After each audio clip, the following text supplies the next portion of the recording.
கொலு சொல்லும் கதைகளில் ஒவ்வொரு பொம்மைக்கு பின்னாடி இருக்கிற கதைகளை நாம் பேசிக்கிட்டு இருக்கோம்.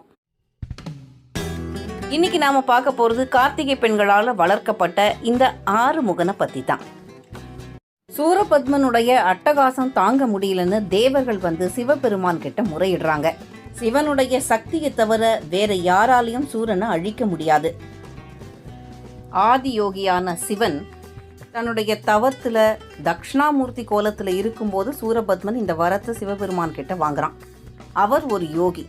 தன்னுடைய தவத்துடைய உச்ச நிலையில் அவர் இருக்கிறதும், அவர் பார்வதி தேவியை மணந்து கொண்டாலும் பார்வதி தேவி அந்த யோகியுடைய முதல் சிஷ்யையா இருக்கா. அவங்க 2 பேரும் சாதாரண கணவன் மனைவியை போன்றவங்க இல்லை. தன்னுடைய உடல்ல சரி பாதிய பார்வதி தேவிக்கு கொடுத்தவர் சிவபெருமான். தன்னுடைய அம்சமுள்ள குழந்தையை தோற்றுவிக்கிறதுக்காக சிவசக்தி சொரூபமான ஆறுமுகனை தன்னுடைய நெற்றி பொறியிலிருந்து தோற்றுவிக்கிறார் சிவபெருமான். இந்த 6 குழந்தைகளையும் கார்த்திகை பெண்கள் வளர்த்துட்டு வராங்க. ஒரு கட்டத்துல இந்த குழந்தைகளை பார்க்க வர பார்வதி தேவி அப்படியே சேர்த்து அணைச்சுக்க அந்த 6 குழந்தைகளும் ஒரு குழந்தையா திருமுருகனா மாறுது. அப்படி மாறுற திருமுருகனுக்கு 6 முகங்களும் 12 கரங்களும் கொண்டு நம்மை காக்கும் அத்தனை வலிமையும் கிடைக்கிறது.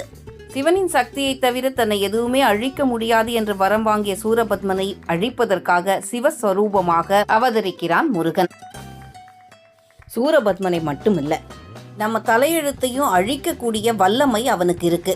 நம்ம தலையெழுத்து எப்படி இருந்தா என்ன, அவன் கால்களில் நாம சரணாகதி அடையும் போது அவன் கால் பட்டு நம்ம தலையெழுத்தே மாறி போயிடுமா.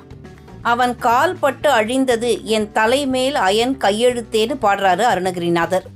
இந்த சின்ன பொம்மைக்குள்ள நம்ம தலையெழுத்தை மாற்றக்கூடிய பெரிய தத்துவம் அடங்கி இருக்கு. இவை கொலு சொல்லும் கதைகள்.